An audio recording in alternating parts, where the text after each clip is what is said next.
We are indeed very delighted that you could make our time to join us on today's episode of Tax Matters. My name is Olumuyiwa Matuloko. How's your week been? And how is business going? As you now know already, the national tax policy has been formally launched by President Goodluck Jonathan.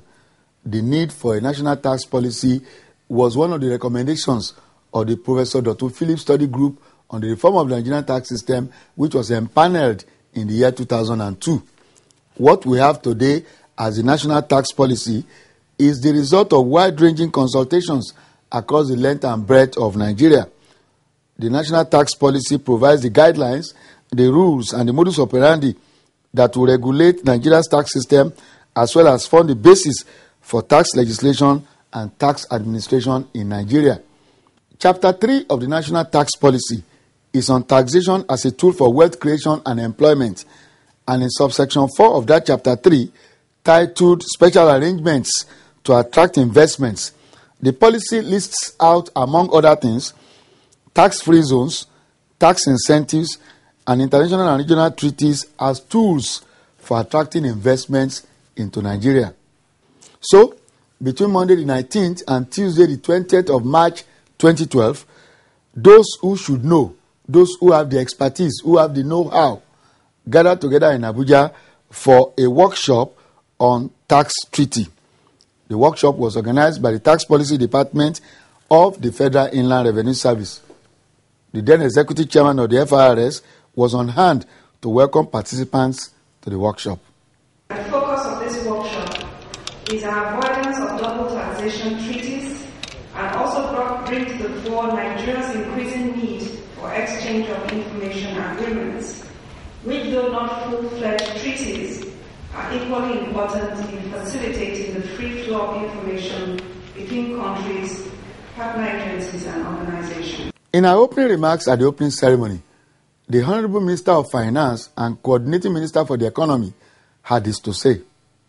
The national tax policy recommends the use of tax treaties to create a competitive edge in attracting investment for the Nigerian economy. And as the chair of FRS mentioned, that tax treaty regime currently consists of operational treaties with 10 countries, the most recent being China, which became operational in 2010. Over the coming weeks, I'll be presenting to our cabinet, the Federal Executive Council, a number of these treaties for ratification. For instance, we've been in negotiations for quite some time with Sweden, and we hope to be bringing that to a close. We also have an agreement that we're making with the African Tax Administration for the umbrella body for tax administration in Africa. For this to really work well, we are recognizing and bringing in the role of the private sector and asking what works for you when you're thinking of attracting partners to invest with you in this country. What works when you go out to invest in neighboring countries? We also have to look at this because increasingly our own businesses are also investing in other countries, particularly in neighboring African countries. I also feel that we've not communicated adequately even those agreements that we have. You know, when I speak to some Nigerian business people and ask whether, do you know we have double taxation treaties with this country or that country, they feel we've managed to negotiate. They are not really aware of it. So again, communication of what we're doing and the benefits of it to the country, I think will be a paramount, should be an outcome of this. And in case you are still wondering what this is all about, what's that? When they talk about tax treaty, you say, what's that? Listen to this. When you say double taxation, it will sound to a layman as if, you're saying paying double, you pay here, you pay here. Okay. Yes. Avoidance. Okay. You know, the chair put it quite nicely. We want to avoid double taxation. If you have a treaty, with a country, then that means that, there are investment officials, they pay there, they pay here. That means they are being taxed twice. But if we can have a treaty that, helps to make it easier for business so that they are not taxed in this way, that is very good, both for our investment in this country as well as for the businesses in their country. In our opening remarks, the Honorable Minister did say that Nigerian business people who were beginning or who are beginning to venture out into other countries, albeit sister African countries to begin with, were invited to the tax treaty workshop, and indeed they came in large numbers, and what they had to say made one very proud. Engineer Abdullahi Sule, Managing Director Dangote Group, delivered a paper on establishing businesses in foreign jurisdictions, issues, challenges and prospects, in which he informed the gathering that the Dangote Group has presence in 14 African countries. As for UBA, which has presence in 18 African countries, here is what the representative had to say. I'm pleased to let you know that UBA, about 16 to 18% of its income comes from Africa. So when you look at that, you begin to say to yourself, the issue of double taxation is very important.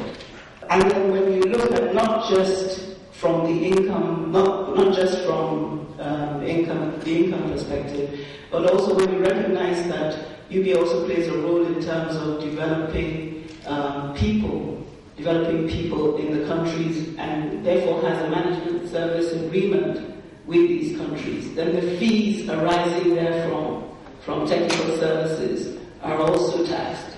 So it's not just dividends, it's fees, that get subjected to these taxes. The Federal Inland Revenue Service introduces the tax card to make all tax payment easy for you. Just follow these 7 easy steps. Obtain your taxpayer identification number, TIN, for free at any FIRS office. Get your tax card from your bank.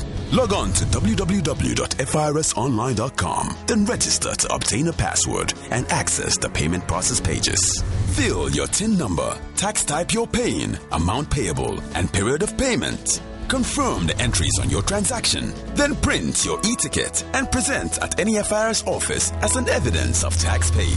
It's that simple. For more information, visit www.firs.gov.ng or any FIRS office close to you. FIRS. It pays to pay your tax. Welcome back. We are still on to Tax Matters, and what we have been doing is to share with you what transpired at the Tax Treaty Workshop organized by the Federal Inland Revenue Service from Monday the 19th to Tuesday the 20th of March 2012. Because even we will readily agree that tax treaties and double taxation agreements are not run-of-the-mill topics. They are not your everyday topic. We have decided to bring in somebody into the studio, somebody who should know, who will break it down for us. Mr. Mark Anthony Dike is the Director of the Tax Policy and Legislation Department at the Federal Inland Revenue Service, and by virtue of that position, he was the chief organizer of the workshop. Mr. Dike, you are welcome to Tax Matters. Thank you very much. My pleasure. You had this workshop on tax treaties, and it was quite a big event. We want to find out why exactly a workshop was necessary. But before we go into that, let's know from you, what is a tax treaty? What are its uses? What do signatories to tax treaties stand to gain? Thank you very much indeed, Muiwa. A tax treaty, so-called, is an agreement on avoidance of double taxation between 2 or more countries. I say 2 countries if you talk about bilateral tax treaty. More countries, more than 2, talk about multilateral tax treaties. When we talk about multilateral tax treaties, usually done in situations where you have an aggregation of countries within a particular region. So always dissipating your energy, doing treaties with individual countries. You save your energy to do so with all the countries because they already have some common economic interests, like ECOWAS, like EU, like SADC, South African Development Community, like EAC, East African Community. So you rather do it with Kenya, with Tanzania, and so on, Uganda, you do it with the bloc, economic bloc. Tax treaty, therefore, like I said, is an agreement between two or more countries on avoidance of double taxation between citizens and companies doing business across and within the boundaries. Avoidance of double taxation. What exactly do you mean in layman's language? Yeah. First and foremost, every country has its own tax laws. Mm-hmm. If you're a citizen of, say, United Kingdom, and you leave United Kingdom to come to Nigeria to do business, they will be subject to the laws of Nigeria. Because Nigeria, for instance, on one hand, we tax, if it is individuals, we are saying, are you a resident of Nigeria for a period of 103 days continuously? But that has been, reduced by a recent amendment to the personal income tax law for individuals signed by the president. But if we're talking about companies, we're talking about residency of a company is determined by incorporation. Mm-hmm. But for some other countries, they're talking about place of management and control. But in Nigeria, we're talking about, are you an incorporated company in Nigeria? If you're a corporate company in Nigeria, under the Companies and Allied Matters Act, then you are a Nigerian resident company, and therefore your worldwide income, Nigeria has the taxing right on your worldwide income. Okay. Now, and so if you are a foreign company, now you are not a Nigerian company, but you're a foreign company or individual doing business in Nigeria. Ordinarily, Nigeria should tax you for whatever you have done in Nigeria. Mm-hmm. But because you are not a Nigerian company, you are not a Nigerian resident, then we will tax you in Nigeria because you have done business in Nigeria. Then your country of residence or incorporation will also tax you. So on the same income, your country of origin or residence will tax you. Nigeria, where you have done the business, will also tax you. So the issue now is, how do you mitigate, how do you remove the incidence of double taxation? Okay. And so we now negotiate. The people now talk about what they call trading with and trading in Nigeria, for instance. Are you trading in Nigeria or are you trading with Nigeria? Like a Nigerian importer, businessman, can make an order with a company, a business in the UK for a good. And then they reach agreement and then the goods are shipped to Nigeria. The UK company is not trading in Nigeria. It trades with Nigeria. Not come here to trade. Okay? And so we'll have to therefore distinguish between trading in Nigeria and trading with Nigeria. So the issue then is, finally, to wrap up this explanation, is a tax treaty will now act to reduce the incidence for double taxation on the same income. Okay. Whereby it will moderate the impact of domestic tax law on income earned by a foreigner for business done with Nigeria. Officially, at the moment, how many tax treaties does Nigeria have with other countries? Officially, we have 10 tax treaties. And when we said 10 tax treaties, we're talking about treaties that have come into force with countries like UK, France, Canada, the Netherlands, Belgium, Italy. Italy is partial because it's not a full tax treaty. In air, sea, transportation. Oh, just transportation. Romania. Talk about Pakistan. You also talk about recently South Africa and China. Okay. So when did we start making such treaties? When was the first one that we made? Of course, during the First Republic, in the immediate post-independence era, we entered into tax treaties, usually, with UK and all these other European. Our colonial father. Yes, colonial father. But that first wave of tax treaties were all, repealed, in 1978. And a new round of negotiation started. So you got that group of people together, quite a large crowd. That's right. You were trying to reach out to as many sectors of the economy, as many stakeholders as possible. That's right. So was it worth your while? Absolutely. Even though we were expected to have more more. Even with that crowd there, you expected more. More than that number. Because we wanted to have as many of the stakeholders as possible. One is not only to get the feedback from them. We got the feedback out of that. Yes. Absolutely no doubt about it. But then we also wanted to kill more birds with that singles. Okay. So, as an opportunity also to sensitize. Sensitize our businesses that are, outbound on the need to touch base with the tax authority. Let us feel. So that they know what they are getting into from day one. So that you can, assist them from the tax point of view. Okay. So it was a double this I wanted.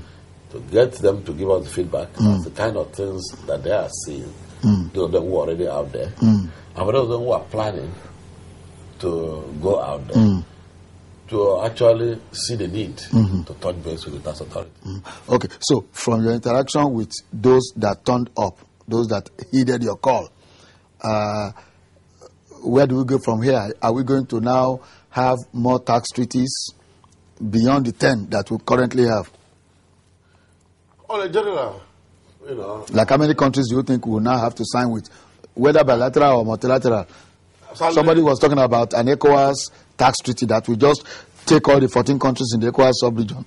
I had one of the participants talking about that. Yeah. And you also spoke about SADC and the rest of them. Like how many treaties do you foresee in the next 6 months, 1 year, arising from this workshop? One, let me even start from the last point you made. Yes. Signing a tax treaty is not an easy thing. Yes. Because some of the treaties that we signed, I don't want to talk about the country. I came on board as the tax policy, 3 years ago. And there's one particular country, one of the major countries in the world, that the negotiation started over 10 years ago. And we had about 3 sticky points by the time I zoomed duty 3 years ago. We were able to trash out 2, but 1 is still outstanding. Is that not because of bureaucracy? Not bureaucracy. The issue is definition of Nigeria. I will amaze you. What is Nigeria? Some of those that think that we will break up in 2015. No, not even that. Not even territorial. Define a country. Like you go to a constitution, they said Nigeria is made up of the states and the capital territory. Okay. And then, but it is beyond it. You talk about territorial boundaries of Nigeria. Where does it extend? Is it just the landmass? Nigeria territorial boundaries extends beyond the landmass into the deep ocean. That's international law now. Yes. But then, we are then, because you talk about ship from the other countries that can come to Nigeria, where does our tentacle for taxing extend? Where does it end? So these are critical issues. That's interesting. So that issue have been dragging for quite some time. So it's not an easy thing to do. But I think the critical point that came out from that workshop is the fact that somebody said that even the 10 we have, how many of them are active treaties? That we signed treaties, how many of businesses from that country are in Nigeria? How many Nigerian businesses are going to that country? So, is it useful to us? So, you have to prioritize. If you have to go into treaty, not just go for... We have so many applications. Everybody is wanting to negotiate treaty with Nigeria. Nigeria is a big country. The biggest black country in the whole wide world. Every one out of every 4 black, men is in Nigeria. Nigeria is the biggest black economy in the world. Everyone wants to do business with us in Nigeria. But how many of Nigerian businesses are there? And we are going to leverage on that, on this workshop to engage on a more active basis with our chambers of commerce. So that we are aware that they should be interacting with us more frequently. I won't let you go without letting us bring this down to brass tacks, just in case we'll be talking about some people's heads. Let's put the human being at the center of our discussion. Maybe that's where we should have started actually. If we have a double taxation treaty with the UK, for example, with the United Kingdom, we have a lot of footballers in the UK. Let's use Nwako Kanu, for example. Let's look at this way. he gets paid every week. That's what we read in the papers. He pays his personal contacts in the UK. When he comes here and decides that he wants to buy a piece of land in Adamawa or in Abuja, are you going to ask him for personal income tax clearance certificate of a state in Nigeria? No. They want to bring evidence that they're not residents from where they are working. We don't give them, any tax under international tax rules. Okay. For them to do, because they do not reside in Nigeria. Okay. They do not satisfy the residence rule. 2, the income in question is not, earned from Nigeria. 1, they're not residents in Nigeria during the period in question. Yes. 2, they did not earn income from Nigeria. We give them a new tax clearance, and then they can use it to go and do whatever. But if you now remember again, if you are earning income as a Nigerian from abroad, and you bring it in through official channels, yes, central bank, the banks. Okay, the money, the income must be repatriated. Yes, to be exempt from tax. Yes, that even beyond its short treaty, whether you are even having taxation treaty with the country where you are bringing the money in for. But of course, if he now buys that flat in Lekki or in Metama in Abuja and is earning rent, he will pay tax on that. That's a Nigerian income. And in Nigeria. That's what Nigerian income. There's no ID place. No. Okay. Let's move to a company. We see Soso Bank Ghana Limited. It's a Nigerian bank. Or Soso Bank Uganda Limited. What's in a tax treaty for a company like that? A Nigerian company, maybe a bank, maybe a sugar company. What's in it for that company in a tax treaty? There are 2 things that happened there. It did not go to Ghana or Uganda and trading as say GT Bank Nigeria Limited. It didn't go there to trade as that. I've seen 1 or 2 like that, even in the UK. You have LBN UK Limited. No, we have to. No, it did not go there to trade as GT Bank Nigeria Limited. Okay. If it trades as GT Bank Nigeria Limited, then it's having what they call a branch in the UK. Okay. And therefore, it is subject to both taxation in the UK and in Nigeria under what they call a permanent establishment. That branch is a PE, and therefore the income arising, attributed to that PE, personal establishment. Permanent establishment. Which is like a branch. Okay. The income attributed to that branch in that foreign country will be taxable. In that country? In that country. So there's no protection now? No. In the absence of a double taxation treaty. Okay. I say if there is a double taxation treaty, what is in it? Now, but if it goes, the Nigerian bank now gives back to a child in the foreign country. It's not trading as a Nigerian bank, but incorporates as in that country. Under the laws of that country. It's a different issue. Now, we now say because the parent of that foreign bank, even though it is incorporated in that foreign country, and we have a double taxation treaty, then we have to now look at how do we mitigate the tax impact. Because one is that it is that foreign, though called GT Bank Ghana, is a subsidiary of GT Bank Nigeria. Now, how do we mitigate the incidence of double taxation on the profit and made by the foreign, affiliate subsidiary? So that's what that's treat. So you have to look at it in the context of, is it a branch of a Nigerian bank or company, or is it incorporated under the laws of that country? And then, because even if you want to operate as a branch, the laws of the country will have to permit you to operate as a branch of a foreign company. But the law, because under our law, you must get permission under Part X of CAMA, Commercial and Life Matters Act, for you to do business in Nigeria without incorporating as a Nigerian entity. So you must go through a route. But our tax law in Nigeria requires that even companies that are granted the exemption from incorporation must file tax returns. Okay. And then we now have to determine which income is taxable in Nigeria and what is not taxable. Okay. That brings me to the last question. As a taxman, you always look at the bottom line. You want to collect as much as possible within the ambits of the law.